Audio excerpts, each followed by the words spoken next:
que não correspondem à vontade das pessoas. E vamos hoje ver, é mesmo isso. Ou seja, a geografia é que manda. Os montes, os rios, os vales. Ou seja, podem chegar lá com o régua esquadra, que é uma fronteira.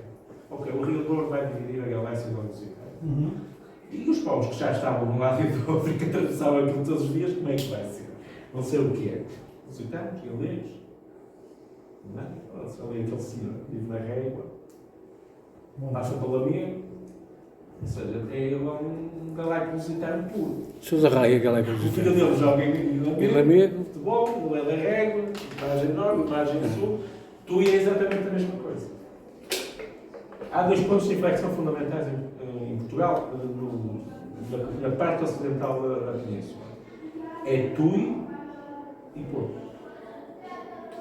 Tui e Porto. São os pontos de inflexão fundamentais que não dividem absolutamente coisa com outra. Nunca dividiram. O Rio Minho não é uma fronteira. Nunca foi. E Tui é prova disso. Tui era o centro de uma região. Vamos contar isso. E até o Rio Minho. O Rio Lima já era uma fronteira. Portanto, o Minho é um artifício. O Rio Douro é um artifício. Eu aqui vou tratar por Tucala, o Tuncala, que é sempre cuidado escrevia, e vou sempre tratá-lo dessa forma. Vai ser a Vila Nova de Gaia, sempre.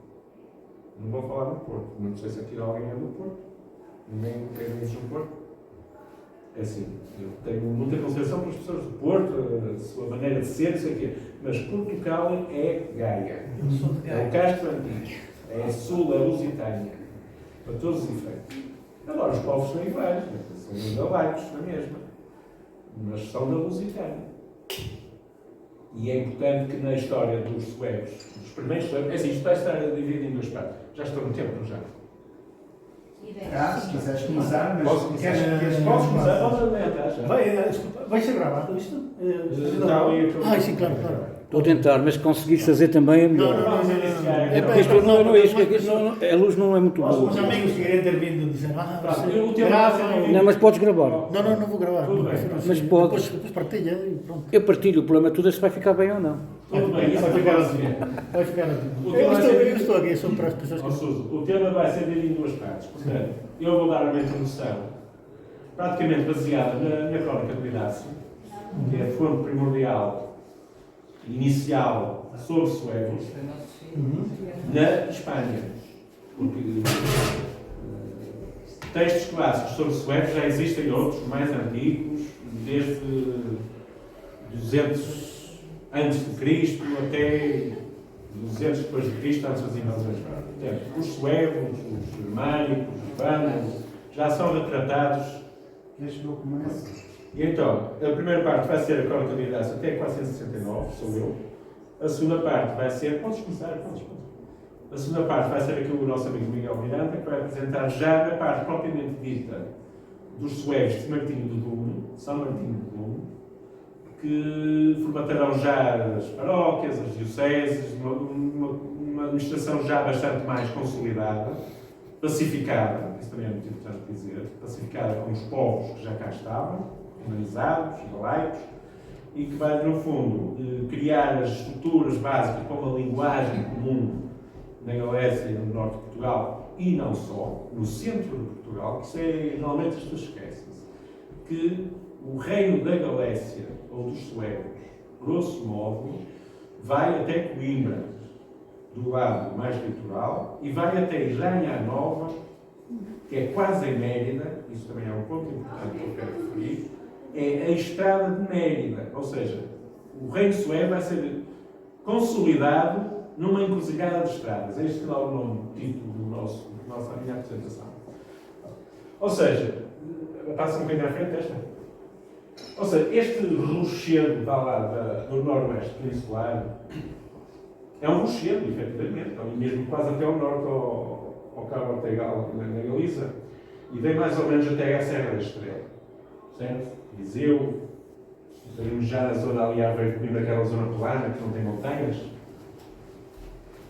Esta é a zona fulcral de uma certa civilização pré-romana. Eu chamo a civilização galaico-lusitana. os galaicos, os lusitanos. Obviamente há outros povos. Vamos ir passando. Pronto, isto é o mapa do Estrabão. Ele aqui, de facto, mantém aqui já, o Estrabão já é da passagem do século I, portanto, da Era de Cristo, não é? Do tempo do Augusto, no fundo.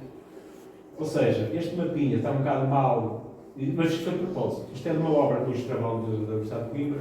Puseram ali aquele emaciado ali em cima, porque de facto o Estrabão não percebia tanta vida do que é que se passava ali na parte norte.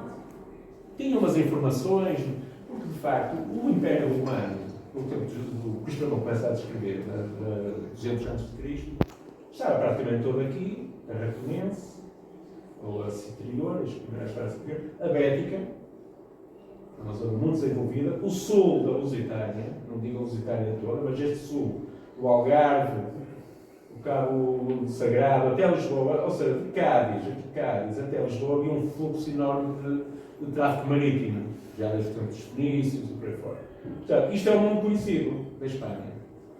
Apesar de haver ulterior, esta Bética e Lusitânia, a Lusitânia, no fundo, era considerada esta parte toda, até lá acima, que é o Cantábrio, e a chamada Citerior, ou Tarraconense, era praticamente esta zona toda até ali à Aquitânia, Pompelo, que é Pamplona, ou seja, eram cidades já, de certa forma, romanizadas. Porquê? Estou junto às Gálias. E as Gálias sempre foram a parte mais importante do Império Romano, de seguida à Península Itálica. Portanto, isto era, portanto, o fluxo de pessoas, mestres, era toda esta zona. Aqui, o Estreito de Gibraltar e Cádiz, ou Gades, era de facto um potencial económico muito importante. Só que daqui para cima, praticamente, o conhecimento dos povos era bastante insípido. De qualquer das formas, temos aqui o Porto, o Gaia, o Rio Douro, e temos de facto uns povos que andavam por aqui nesta zona, que uns chamam os galaicos, outros chamam os lusitanos, ou seja, são os povos que lutaram contra o Décimo Júlio Bruto em 137 a.C., na chamada Batalha do Douro. A Batalha do Douro está muitas vezes associada muito ao Rio Douro e ao Porto. Eu acho que não está provado onde é que foi, mas eu desconfio que a Batalha do Douro não foi junto ao mar. Eu acho que foi bastante mais para o interior. E provavelmente foi na zona daquele senhor, ali, ou perto de Lamego, ou perto de... Porque era a encruzilhada principal do fluxo norte-sul, era nessa zona central. Porquê? Porque é a ligação de Mérida. Este mapazinho aqui é interessante de ver. Isto o que é que são? Desse mal, isto são epígrafes pré-romanas, ou lusitanas, como chamam os estudiosos, mas que começam aqui na Galiza, na zona de Lugo, sul de Lugo, vai por aqui. Ou seja, ela não vai para o litoral, ela vai para o interior. Não sei se recordam aquela parte montanhosa que temos atrás. Isto é Serra da Estrela, é que é Mérida. Só para ter uma ideia.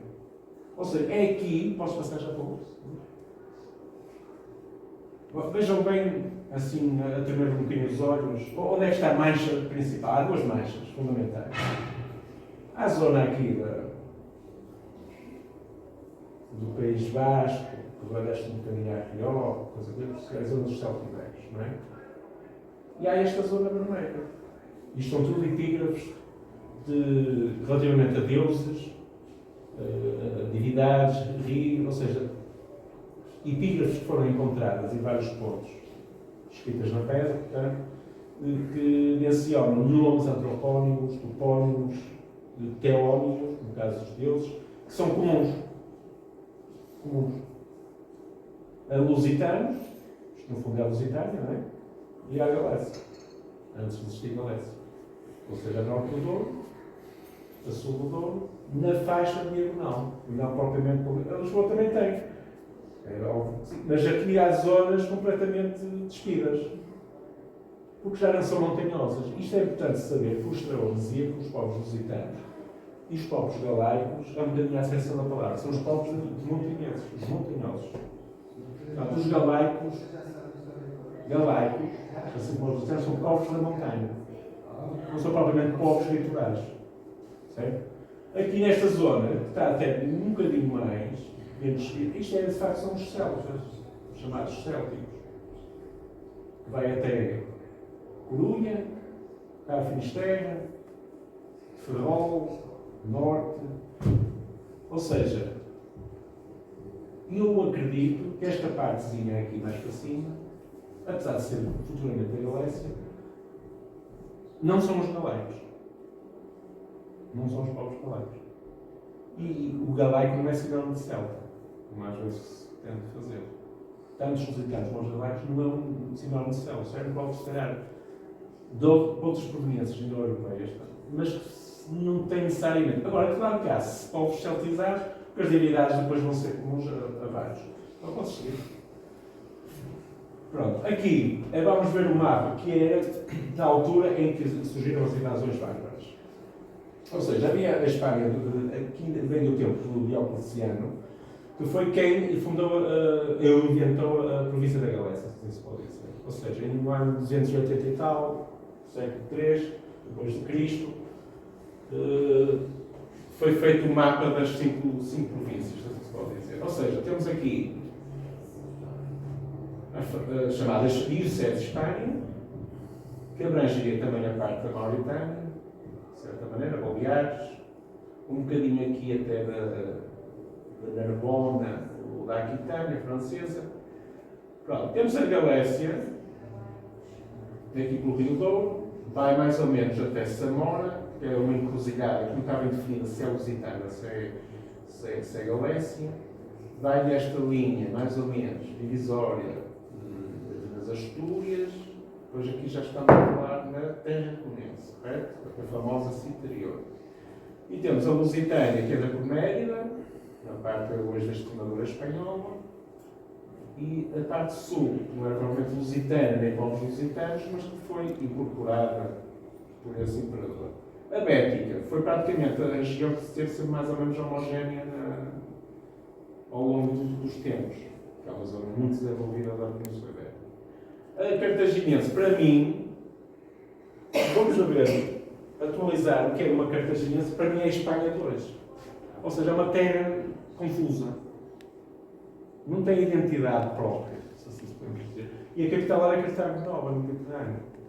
Ou seja, foi uma capital, praticamente nunca foi. Os bárbaros não sentiram grande predileção por ela. Os visigodos, quando se instalaram, nunca optaram por Cartago Nova para ser a capital, foram para Toledo.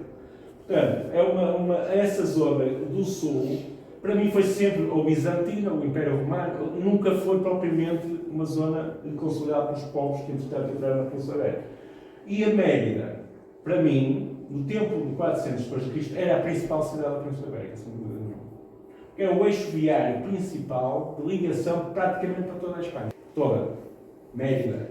E a Astúrica, que hoje na Espanha é uma cidade quase secundarizada, tinha a mesma proporção que Braga ou Lugo.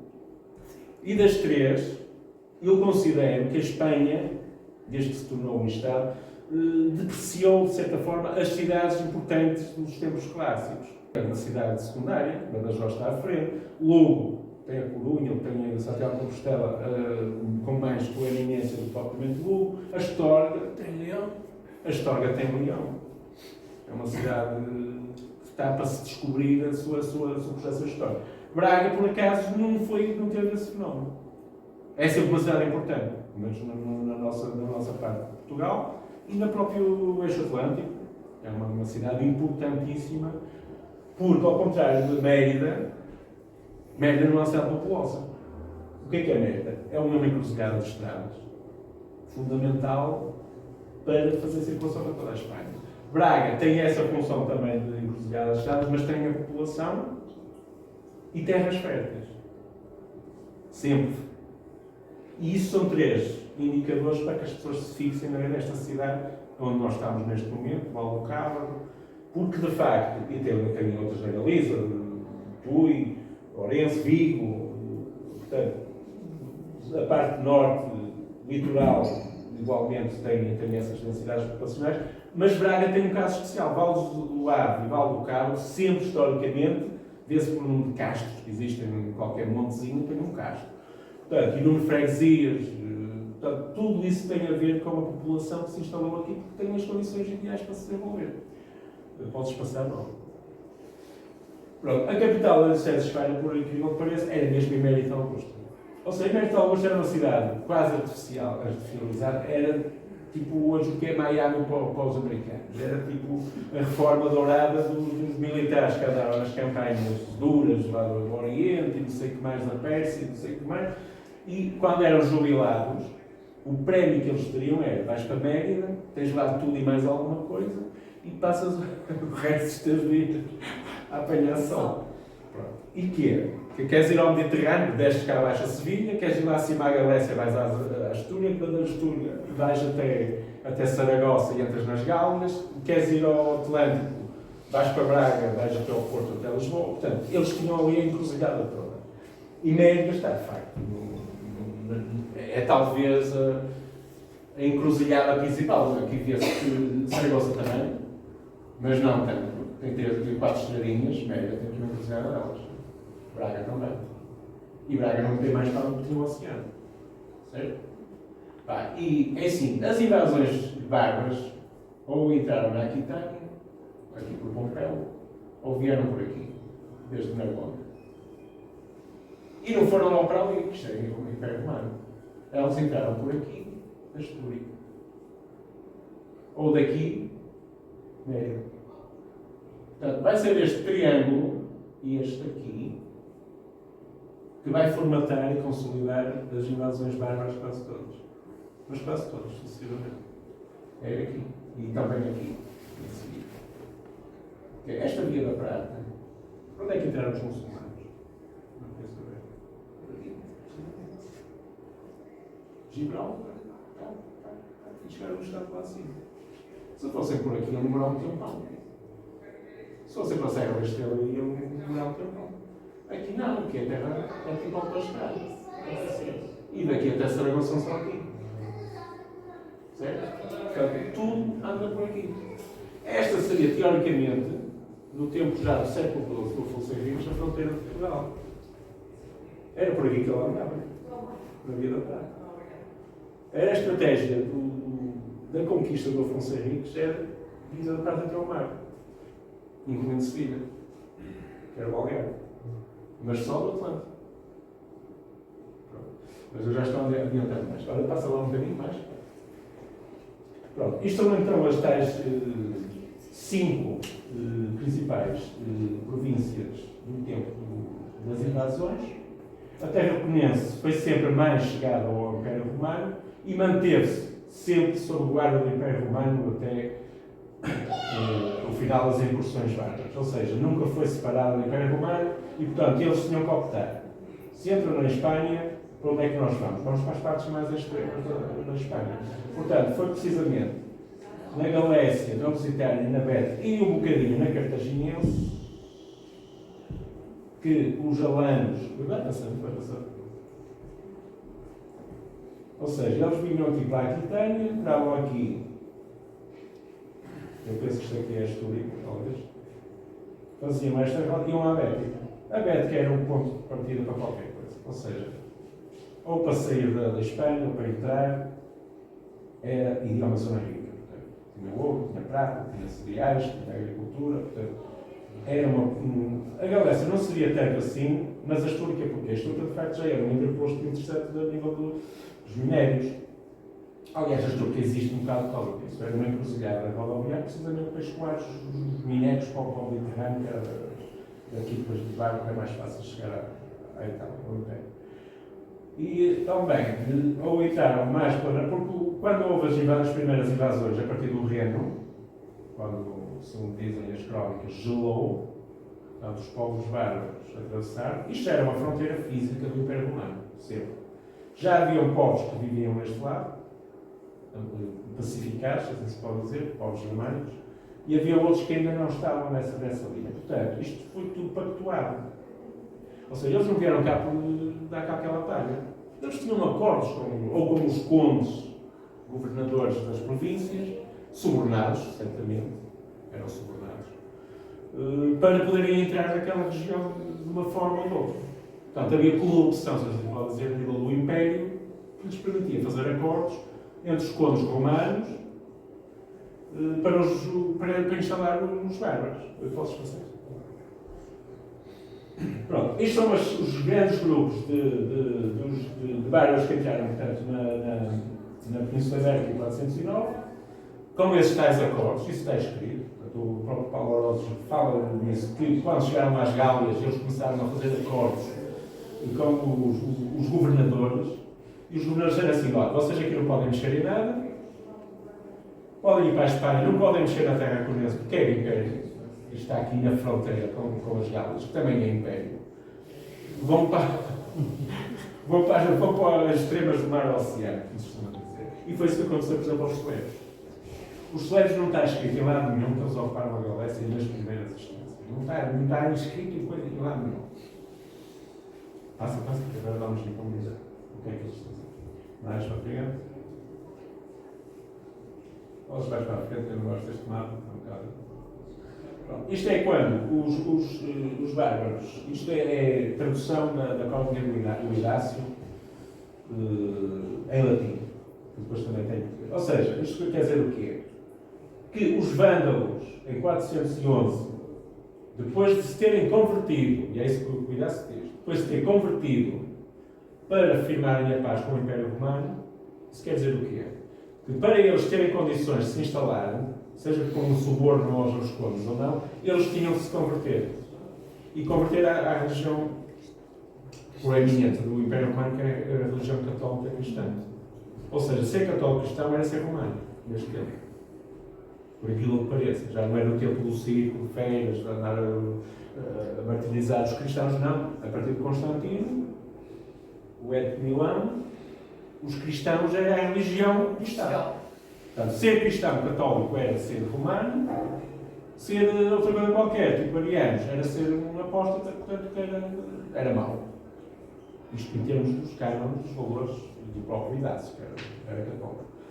Isto quer dizer o quê? Que nas primeiras histórias, 411, quem se instalou efetivamente na Galécia não se sabe bem onde, mas depois à frente vamos ver mais ou menos onde é que eles se instalaram, foram os vândalos, efetivamente os asdíngos. Porque os vândalos estavam divididos em duas fações. Uma foi o alfabética, os cilírios, dizem que são os vândalos da Silésia, na zona da Polónia, e os asdíngos eram mais nórdicos, junto à Dinamarca, foram os que ocuparam a Galécia. Qual é a Galécia? Vimos há um bocadinho nos mapas qual era a cidade mais encruzilhada com melhores vias de comunicação na Galécia, na altura. E eu considero que era a Astúrica, Augusto. Não era Braga. A mais próxima, quem vem das Gálias, é a História. E eu penso que os vândalos se assentaram na História. Os suevos, não se diz onde é que eles se instalaram, mas sabe que foram os que foram mais para a ponta da Espanha. Ou seja, foram junto ao mar. Mandaram os suevos. Os suevos, para além de serem em menor número, não eram os mais poderosos. Ou seja, estavam subentendidos e submissos, uma parte deles, aos alanos. Talvez uma parte uma parte deles estivessem talvez subordinados aos vândalos, mas os alanos eram os povos mais numerosos, os que tinham influência superior sobre todos os outros. Eram os alanos. E nem eram os germânicos. Eram ali o Mar Cáspio, do norte da Pérsia, ou seja, eram iranianos, eram povos já orientais, das estepes orientais a norte da Pérsia. Onde é hoje, se calhar, o Azerbaijão, ou um bocado a Arménia, se calhar. Os alanos andavam nessas regiões do Mar Cáspio, ali no Cáucaso. Os outros eram factos germânicos da Germânia. Isto quer dizer o quê? Que os alanos aqui, Lusitânia e Cartaginense, não quer dizer que tivessem ocupado a Cartaginense toda, mas sim, se calhar, a parte da Lusitânia mais a norte e, muito provavelmente, na zona de Coimbra, zona de Viseu, na tal mancha que nós vimos há bocado. A mancha galáctica lusitana, até Mérida. E, inclusive, Mérida. É muito provável que os alanos estivessem instalados em Mérida. Não tenho dúvidas que fazem umas dessas. Os cilírios foram para a Bética. Isto foi aquilo que se chama as sortes dos bárbaros. Isto quer dizer o quê? Que em 411 não podemos estar a associar assim, no lembro que os suevos estiveram instalados na Galécia. Isso não temos provas nenhumas absolutamente disso. E sabemos que havia suevos que se instalaram efetivamente na Lusitânia, na zona de Viseu. Um tal Hermanito aqui de Menganho, que vamos falar a seguir. Está certo? Pronto, é aqui que eu dizia. Ou seja, eram umas pragas de fraca memória,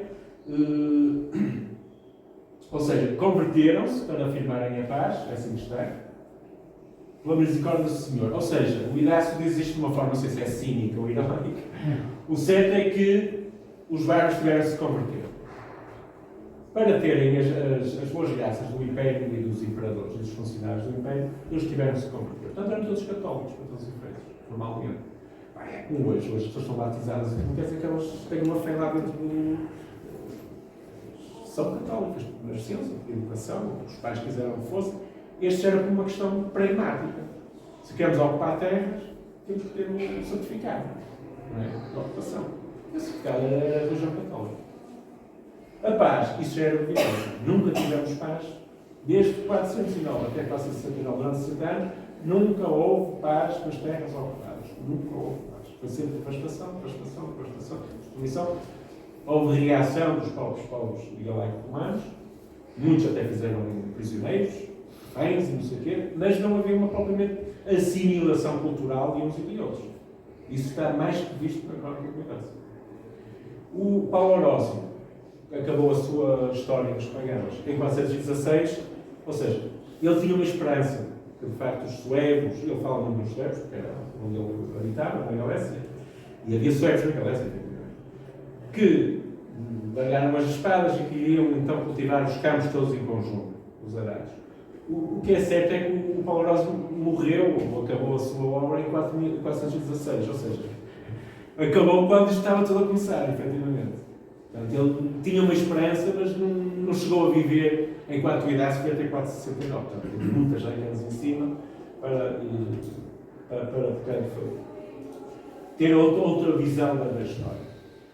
Pronto, isto é umas questões que eu gosto sempre de pôr, ou seja, os bárbaros havendo se convertido com a aventura da paz do Senhor, podemos considerar que eles são católicos, conversos em 412. Uma questão prática, uma questão pragmática. E cada grupo destes três que estão aqui tem um rei. Os alanos tinham o Hadasse, está identificado, podes mudar. Mas vamos começar pelo primeiro que foi depois. Ou seja, 416 é uma área interessante, foi aquilo que eu falei há bocado do Paulo Orósio. Foi quando o Fridbal, que é um rei vândalo, cilingo da Bética, foi aprisionado, neste caso, por um conde, um Constâncio, salvo erro, conde romano, sem guerras, sem batalhas, sem nada. Ou seja, foi uma prisão praticamente silenciosa. E acabou de vez com os cilindros na Bética, pelo menos em termos de reis. É o primeiro rei nomeado na crónica de Idácio, efetivamente. O rei bárbaro, católico das Espanhas a ser nomeado é o Fridbal. Uma duração curta, vamos falar de 5 aninhos, mas foi efetivamente o primeiro a ser nomeado. Passa à frente. Hadasse seria então o rei dos alanos, é o segundo a ser nomeado, durou um bocadinho mais 2 anitos, e aqui há uma questão interessante. O Hadasse é considerado o rei sobre todos os povos que invadiram as Espanhas. Portanto, seria o rei líder dos outros reis, cada um com os seus povos. Isso está descrito no povo lusitano, toda a costa ocidental da península, até Mérida, provavelmente, e cartaginense. Eu penso que deveria andar ali na zona entre Toledo e Mérida, mas já não acredito que ele tenha chegado a Cartago Nova, que era a capital cartaginense, porque isso fazia parte do Império Romano, e eu não acredito que estes povos tivessem invadido os territórios que foram confirmados por ser do Império Romano. Portanto, eu considero que o Hadasse estaria na zona de Coimbra, Mérida, Viseu, e andaria por aquela zona norte da Lusitânia. E que também liga com Cartagena. Agora passa à frente. O Gunderico, que é o alano, o vândalo do norte, tal qual ocupou a Galécia, quando foi apanhado o Hadasse e foi preso pelo Vália, neste caso o Godo. Os Godos neste momento eram os únicos povos bárbaros germânicos que estavam ao serviço do Império. diretamente, portanto, milícias próprias, militares, que serviam o Império. E, portanto, tinham o protocolo com o Império de apanhar estes bandidos todos, não é? Se costuma dizer. Ou pelo menos apanhá-los em falso. Se eles fizessem alguma coisa que não fosse aconselhável, vinham os godos e pumba em cima deles.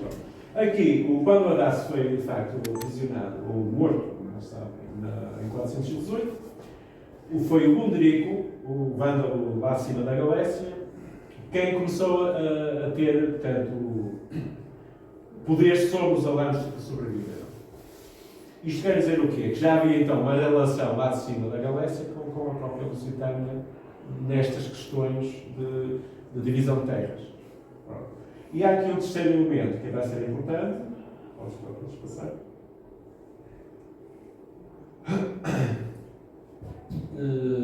Ou seja, em 419, um ano depois da morte do Haddad, de facto há aqui a primeira menção do rei suevo, é neste ano de 419, portanto não é 409, nem 412, é 419, quando se dá a primeira notícia do rei suevo, que é o Hermerico.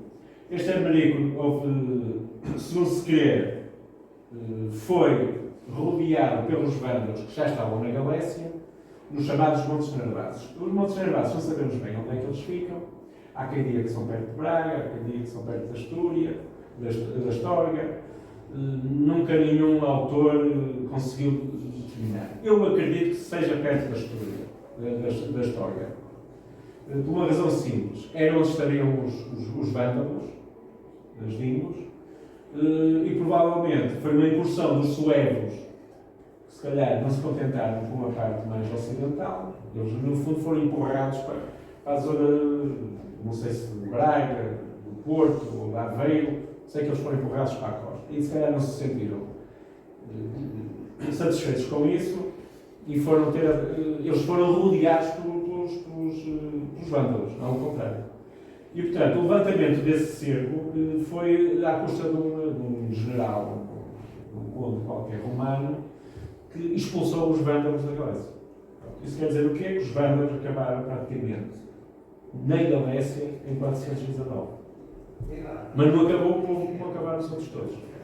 Os vândalos vão ser os povos, até ao final da Crónica de Inácio, a seguir aos romanos, os que vão ter mais força de influência no Império. São os vândalos.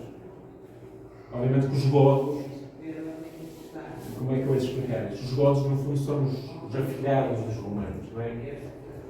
Apesar de também fazer as titulias todas. Os vândalos, estando fora do Império, são os povos, que eles vão ocupar praticamente o Mediterrâneo quase todo, não é? Sicília, Córcega, todo o norte da África, até Constantinopla, vão ser os vândalos, efetivamente, quem vão dominar. Vão ter um reino, vão ter reis, vão casar, vão fazer, portanto, uma série de pactos, já com os imperadores em Constantinopla. Isso é muito importante. Pronto, seja como for, na Espanha e na Galécia, propriamente dito, em 419 acaba aqui os vândalos. E, portanto, é aqui que os suevos vão começar a surgir.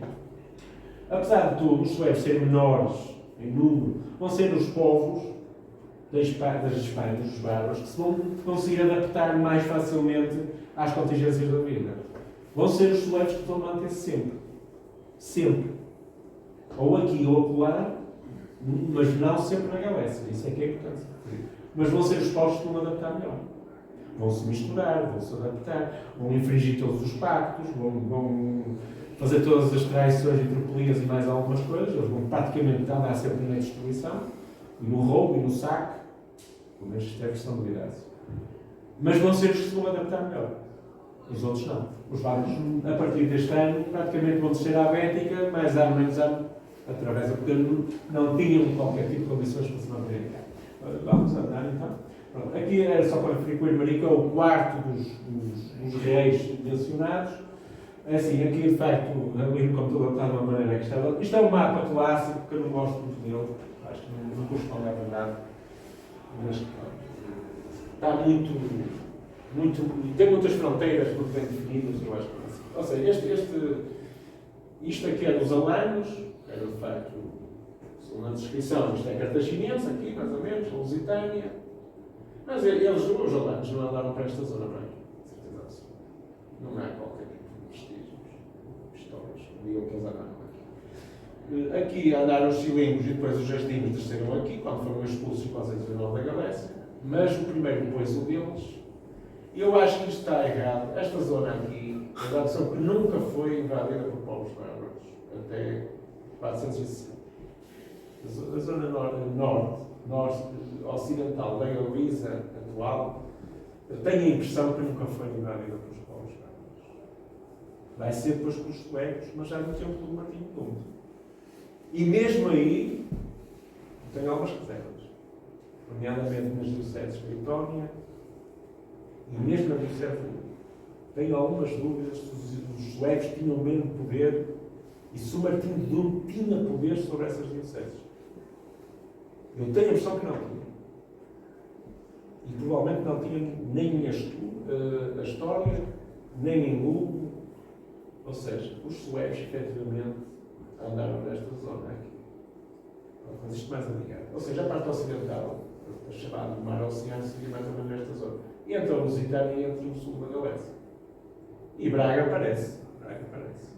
Depois dos suecos. Isso sem dúvida nenhuma. Mais à frente vamos ver com a morte do Requiário porque é que isso aconteceu. Portanto, aqui seria o Império Romano, propriamente dito. Aqui também. Eu acho que aqui também. Esta zona toda. Do Mediterrâneo. É praticamente a zona mediterrânea seria o Império Romano. E portanto, mesmo a Bética devia ser dividida. Os romanos andam sempre aqui a perceber. Tanto é que os romanos esperam que seja dentro da Bética. Mas os suecos não foram expulsos. Ou seja, os suecos foram os únicos que ficaram. Mais à frente. Pronto, aqui já é o mapa feito por mim. Acho que está mais um bocadinho.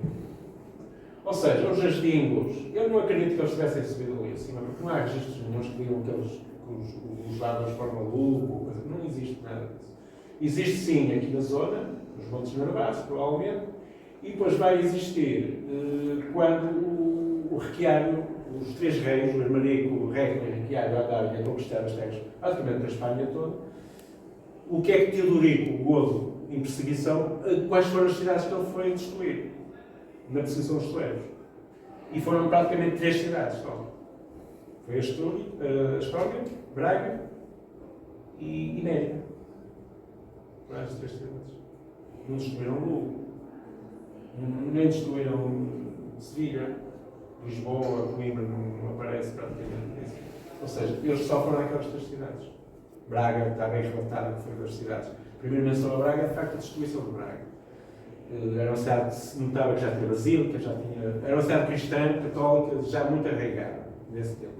A Astúria, penso que era muito semelhante a Braga nesse aspecto, foi chegoso também, porque é exatamente a descrição é muito semelhante. E Mérida, tínhamos a Santa Eulália de Mérida, que era a coisa mais mirabolante que existia na Espanha toda. Era a santa da Península Ibérica, era a Santa Eulália. E o próprio Teodorico ficou aterrado com os milagres daquela santa. Portanto, os alanos andariam aqui nesta zona cartaginense, tá? Toledo, Lusitânia praticamente toda, Mérida, a parte norte é uma coisa, a parte sul é outra. Ou seja, a Mérida tinha influência para norte, praticamente. Aqui andariam os suevos, provavelmente, e no Bracarense, um bocadinho até Lugo, na zona interior, não propriamente nas zonas litorâneas. O litorâneo praticamente não estava a ser muito fechada pela sorte a nível dos.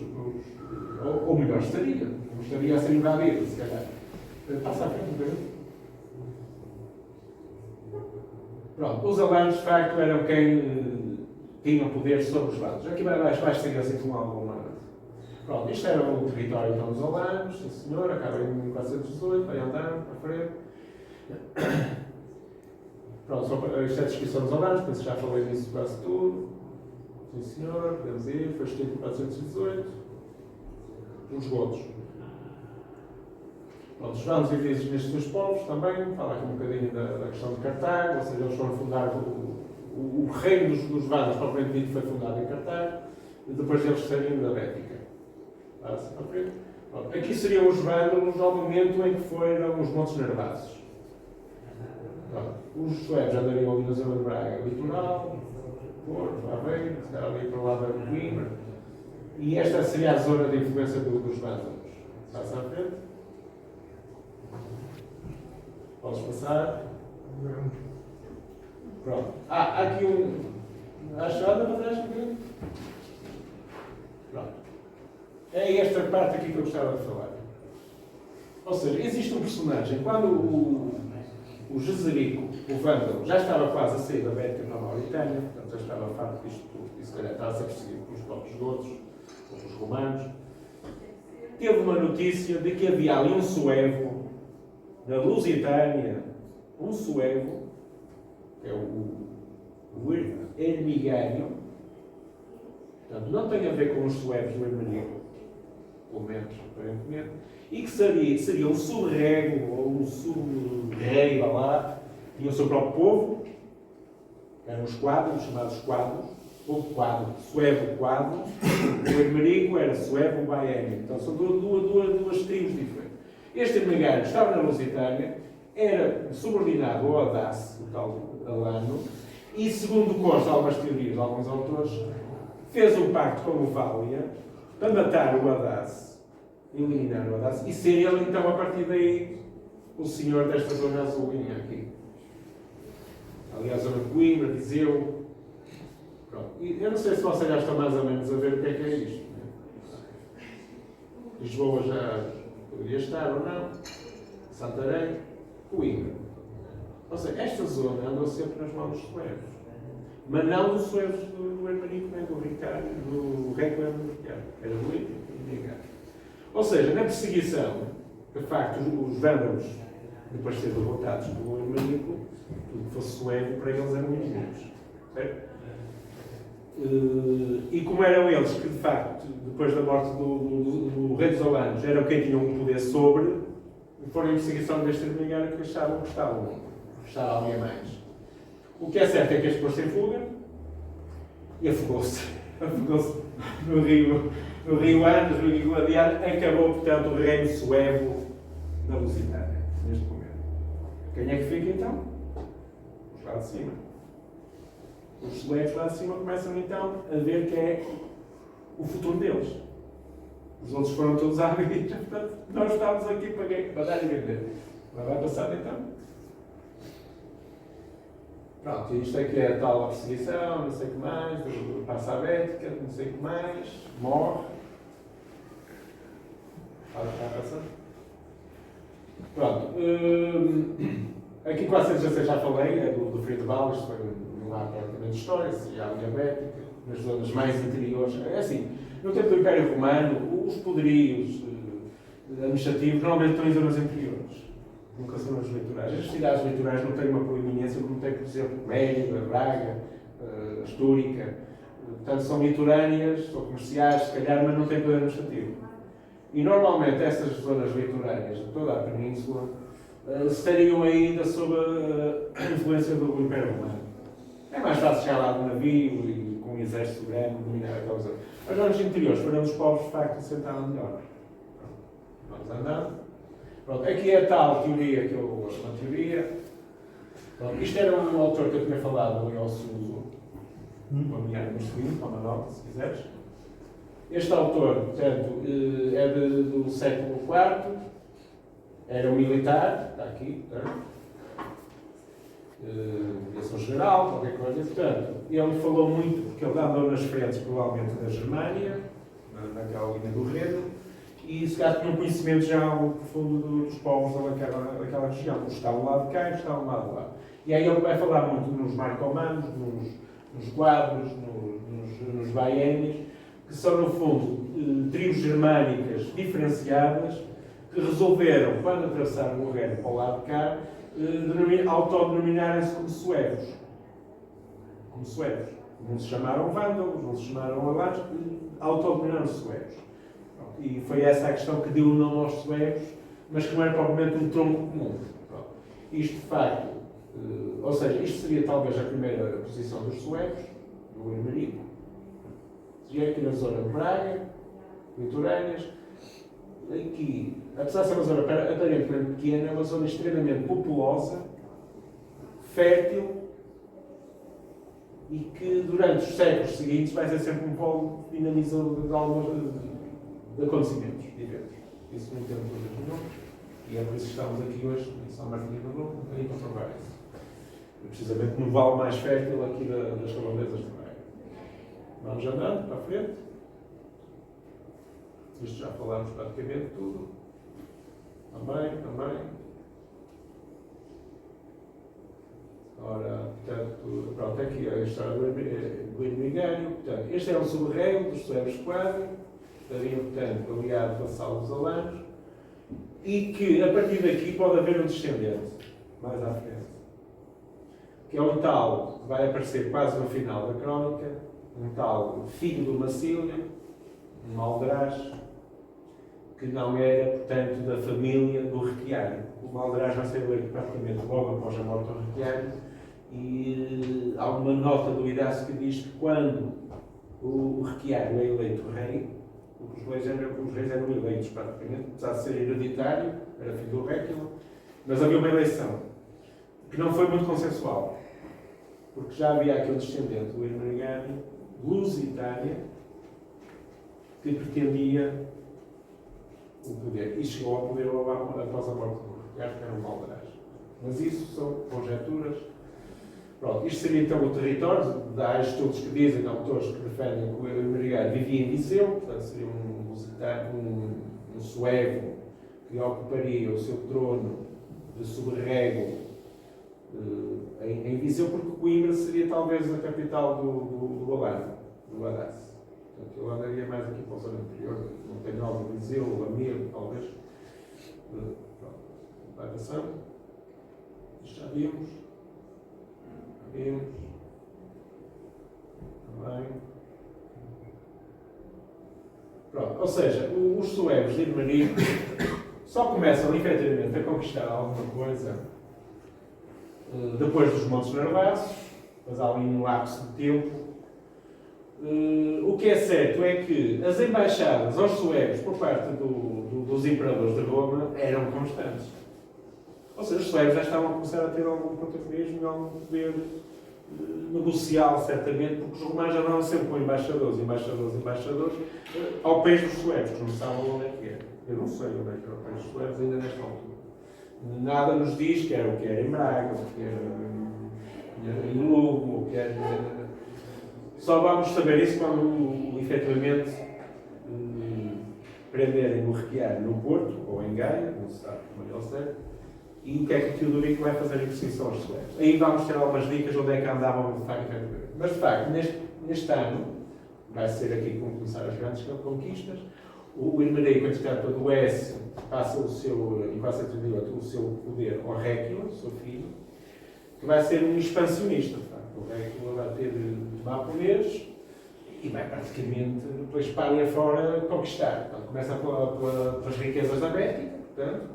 Porquê? Porque todos estes grupos de reis, no fundo, eles têm que ter o seu sustento.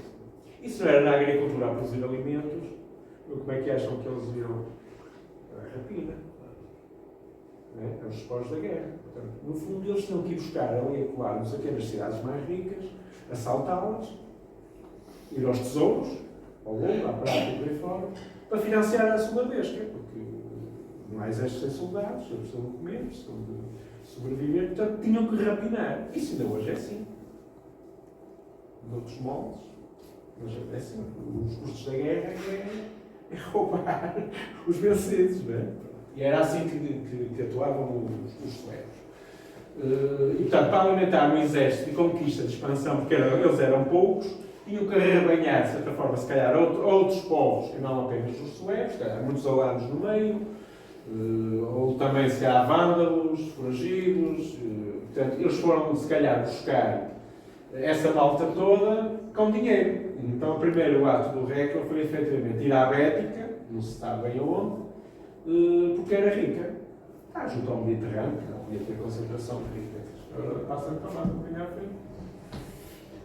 Pronto, é assim. Eu penso que a partir do momento em que o Ermenérico começa a ganhar consistência, ele vai começar, provavelmente, portanto, na zona do Porto, Braga, sobe até ao Ourense e poderá estar nas Caldas de Lugo, mas não propriamente a cidade de Lugo, das cidades da Galécia, vai ser aquela que vai resistir mais tempo às invasões bárbaras. Portanto, e isso, quem for no mesmo senso. É assim, hoje em dia, se vamos ter assim alguma consideração neste período, é que Lugo era a fortaleza máxima quase inexpugnado. Ou seja, eles eram mesmo, os romanos que lá viviam, não se deixavam conquistar. É mesmo este o termo. Portanto, o Hermarico nunca chegou a conquistar Lugo nesta fase.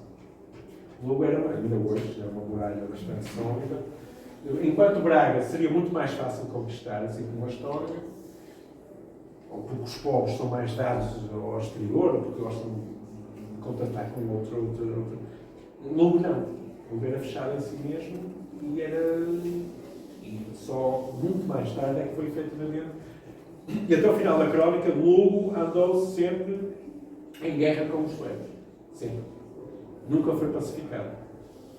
Portanto, aquela questão do arado e da espada, volto a dizer, foi escrito em 416. É o último parágrafo do Horócio, da história contra os papagaios. É essa da espada. 416 foi quando isto tudo começou, portanto, ainda estava tudo por acontecer. Portanto, que os suevos eram meiguinhos, fofinhos, não eram. Eram saqueadores. Só que eu passo à frente agora, vou mandar um bocadinho mais claro. Pronto. O Réquila, de facto, morreu o Hermarico em 440, já tem passado em 38 o poder. A partir daí o Réquila vai começar, portanto, a Someta Bética, a Cartaginense, ou pelo menos uma parte dela, vence romanos bem treinados, auxiliados pelos godos, na Bética e na Cartaginense. Portanto, o Réquila tinha aquele furor todo de conquistar tudo que aparecesse à frente. Obviamente que a última frasezinha diz tudo, não é? Onde eles entravam, conquistavam, subvertiam, depredavam e, portanto, matavam, provavelmente as pessoas que resistiam, ou atravessavam e fixavam-se lá e eram, portanto, Mérida, mais à frente, penso que vai ser, talvez, a cidade onde eles vão, de facto, assentar. Vai pensar nisso. Ou seja, o Réquila não durou assim muito tempo. E aqui aquela segunda linha, que morre como pagão em Mérida, quer dizer o quê? Que, como nós vimos no início, os vândalos, os alanos e os suevos converteram-se a todos os acordos com os romanos por uma questão utilitária. Porque depois, quando já tinham mais ou menos as coisas mais ou menos conquistadas, eles eram efetivamente pagãos e eram arianos. Portanto, isto é o que quer dizer. O Requiano é considerado efetivamente não o primeiro rei católico, porque o primeiro rei católico eram os outros anteriores, mas é referido quando ele é de facto, quando diz que Requiano sucede ao Réquila. Ao contrário do pai, ele era católico. Isto o que é que quer dizer? Que a Igreja, já presente nas províncias, já tinha um poder efetivo sobre os reis e sobre estes povos. E para estarem de bem uns com os outros, quase para a geração, os reis tinham de se converter mesmo junto com os arcebispos ou os bispos, neste caso. Porque, efetivamente, quem tinha os poderes dentro das fortalezas dos morais eram os bispos. Ou seja, desde antes das invasões.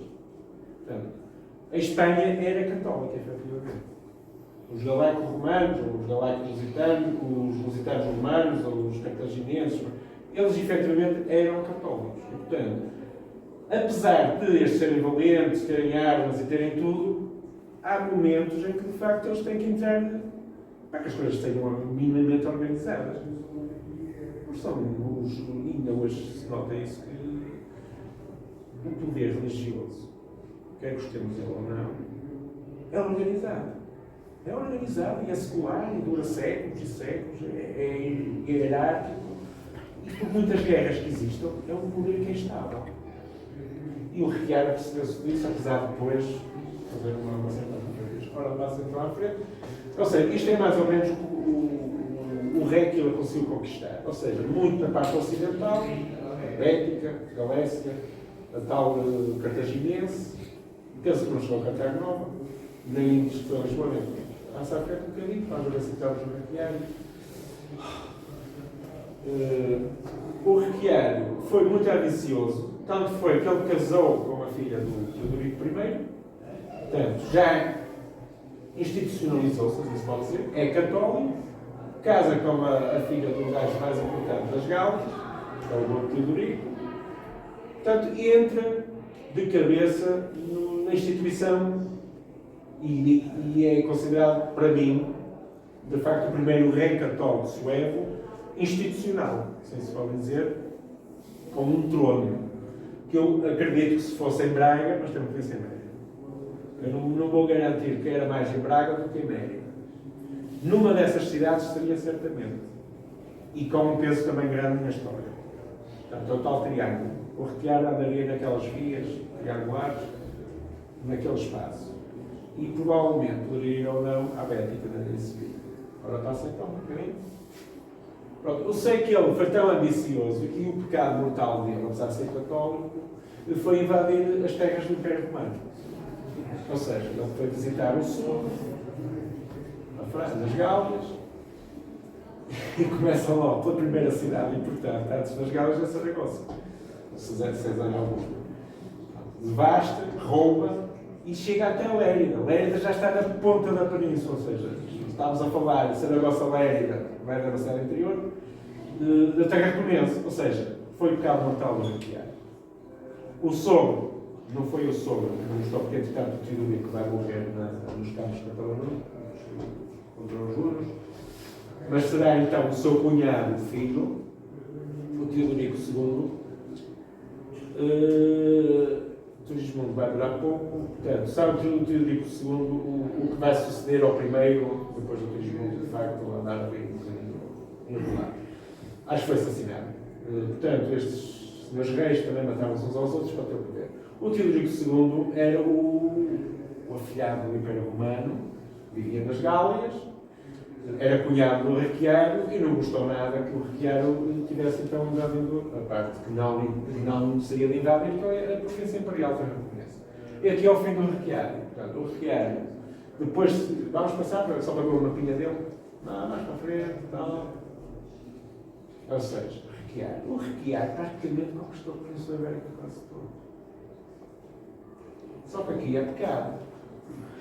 Onde ele anda? Lérida é mais ou menos aqui. Lérida. Não devia ter andado, isto é a entrada para as Gálias, portanto isto é província romana. Ele podia se manter aqui nesta zona, a Bética que se calhar até podia estar à vontade, mas a ambição era tão desmedida, talvez para as riquezas, para pagar a sua deixa, talvez, e andam por aqui. Esta zona não considero, porque de facto há uma referência que ele chegou à Cartaginense, já próximo da morte da perseguição. Pronto, isto quer dizer o quê? Que o Requiário foi tão ambicioso que, em vez de, por exemplo, conquistar a parte norte da Galécia, que seria mais lógica, não é? Resolveu ir para a Espanha toda. E tanto é que o Teodorico acordou e foi perseguição do Requiário.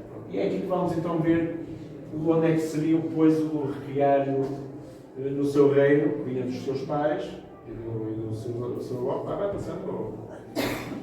Podes passar, isto interessa.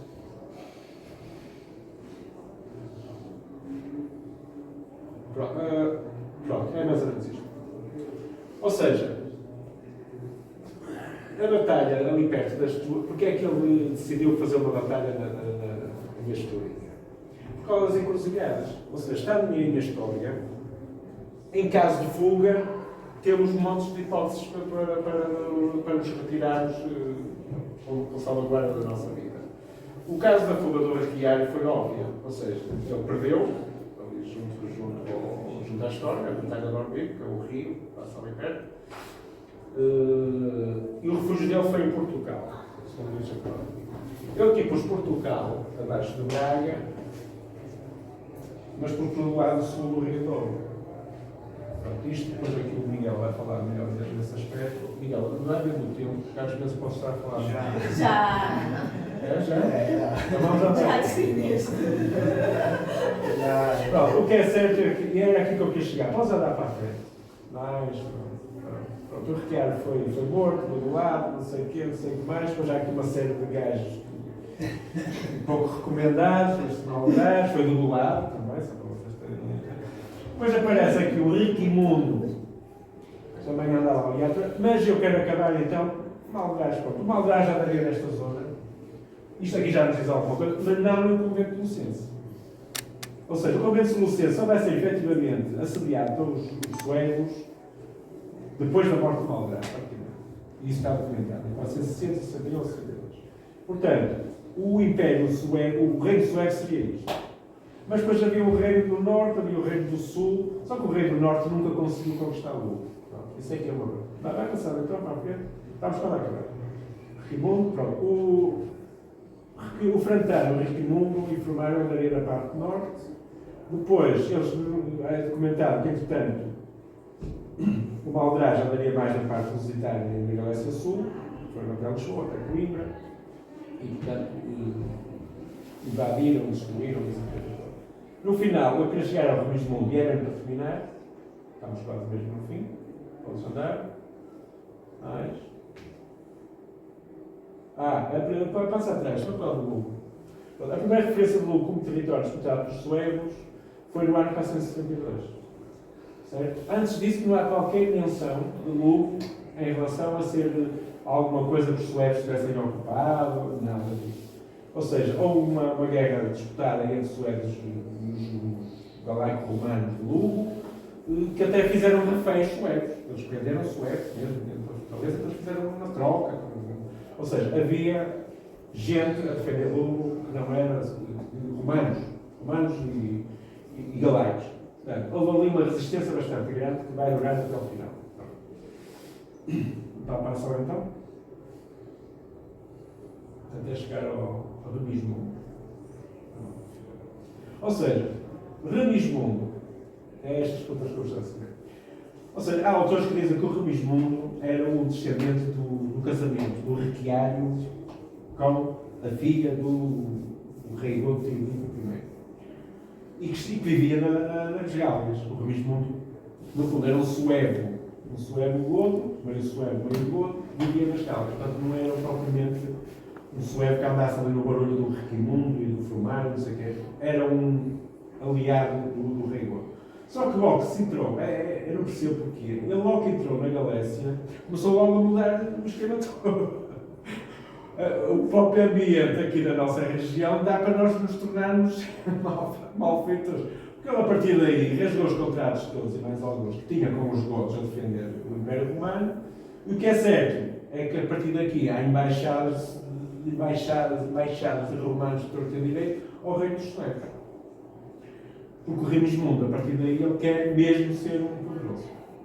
Pronto. O que é certo, vamos então ver mais à frente. Vamos passar. Mais. Pronto. Ou seja, o Remismundo o que é que vai fazer a partir daqui? Ele não vai destruir. Ele vai à Lusitânia, efetivamente. O alvo principal do Remismundo é atacar a Lusitânia. Mas a Coimbra, faz de Coimbra, porque é que o Nímeria hoje está destruída, porque foi o Remismundo que lá entrou e destruiu a porcaria toda. Vai até Lisboa, aí sim teve um aliado, um tal Lusílio, que era o governador de Lisboa, esse é romano, provavelmente. E portanto fez-se aliado dele e ele entrou em Lisboa. Só que depois os godos não gostaram do assunto, já estavam desamigados com o Remismundo, vão também a Lisboa e destroem aquela porcaria toda. Portanto, ou seja, estamos a falar da Lusitânia.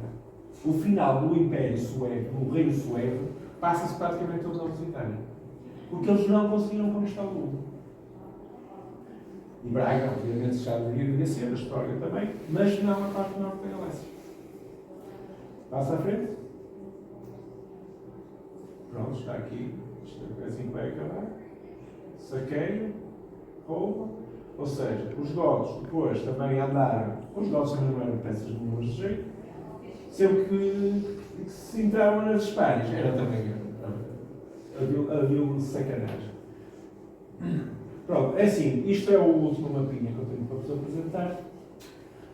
E isto, apesar de tudo, é aquele mapa mais acinzentado, é a minha proposta, de facto. Isto é dos godos. Os godos depois começaram a conquistar a Mérida. E o mapa cinzentinho. Se calhar conseguem mais ou menos visualizar o que será. Será o futuro reino suevo, depois de 100 anos de escuridão total, que formatará aquilo que o Martinho Dom depois vem aqui construir com mais consolidação à organização. Será esta marcha cinzentinha, ou seja, do Tejo para cima, até a História, provavelmente, Lugo, a parte mais a norte não se sabe bem, a parte das Astúrias atuais também não se sabe bem como é que funcionava no governo sueco. O que é certo é que esta zona do meio é o epicentro do reino sueco onde este passo sempre. E acho que estamos quase a terminar. Ou seja, não podemos afirmar com segurança documentar que o território predominante dos povos suecos do período de segurança nacional era a província da Galécia. Isso é um mito. É um mito. Não existem provas factuais de que isso fosse verdade. 2. Ou seja, o convento de Lucense não está provado, mesmo no paroquial sueco, fosse efetivamente uma presença segura do reino sueco, já no tempo Martinho. Em alternativa, como eu quero dizer, Asturicense, Scalamitar e Emeritense Lusitânia, e mais claramente conventos faliense, vão ser localizados de forma quase permanente durante o período de 419 a 419 como territórios da França sueca.